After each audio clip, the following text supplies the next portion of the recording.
ഇന്ന് നല്ലൊരു സോയാബീൻ റോസ്റ്റാണ് ചെയ്യുന്നത്. അതിനായിട്ട് നമ്മൾ കുറച്ച് സോയ എടുത്തിട്ടുണ്ട്. അത് നല്ലപോലെ ചൂടായിരിക്കുന്ന വെള്ളത്തിലേക്ക് ഇട്ടിട്ട് ഒരു 5 മിനിറ്റ് ഇട്ടതിന് ശേഷം നമുക്കത് വെള്ളമൊക്കെ കളഞ്ഞൊന്ന് പിഴിഞ്ഞെടുത്തിട്ടൊന്ന് മാറ്റി വയ്ക്കാം. ഇനി ഒരു കടായിലേക്ക് നമ്മൾ കുറച്ച് എണ്ണ ഒഴിച്ച് കൊടുക്കുന്നുണ്ട്. കുറച്ച് കടുകിട്ടൊന്ന് പൊട്ടി വരുമ്പോൾ ഒരു വലിയ സവാള അരിഞ്ഞത് 2-3 പച്ചമുളക് അരിഞ്ഞ് കൂടി ചേർത്തിട്ട് നന്നായിട്ടൊന്ന് വഴറ്റിയെടുക്കുക. അതിലേക്ക് നമ്മൾ ഇഞ്ചി വെളുത്തുള്ളി പേസ്റ്റ് ചേർക്കുന്നുണ്ട്. കുറച്ച് കറിവേപ്പിലൂടെ ഇട്ട് കൊടുക്കാം.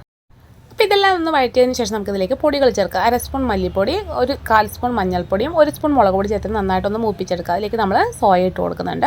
എന്നിട്ട് നന്നായിട്ടൊന്ന് മിക്സ് ചെയ്തെടുക്കാം. അതിനുശേഷം നമുക്കിതൊരു 2 മിനിറ്റോളം നമുക്കൊന്ന് അടച്ച് വെക്കണം. ഒരു 2 മിനിറ്റ് കഴിഞ്ഞതിന് ശേഷം നമുക്കിതൊന്ന് ഇളക്കി കൊടുക്കാം. അതിലേക്ക് നമുക്ക് 1/2 സ്പൂൺ ഗരം മസാല, ആവശ്യത്തിന് ഉപ്പിട്ട് 1/4 സ്പൂൺ കുരുമുളക് പൊടി കൂടി ചേർത്തിട്ട് ഒന്നുകൂടി ഒന്ന് മിക്സ് ചെയ്തെടുക്കാം.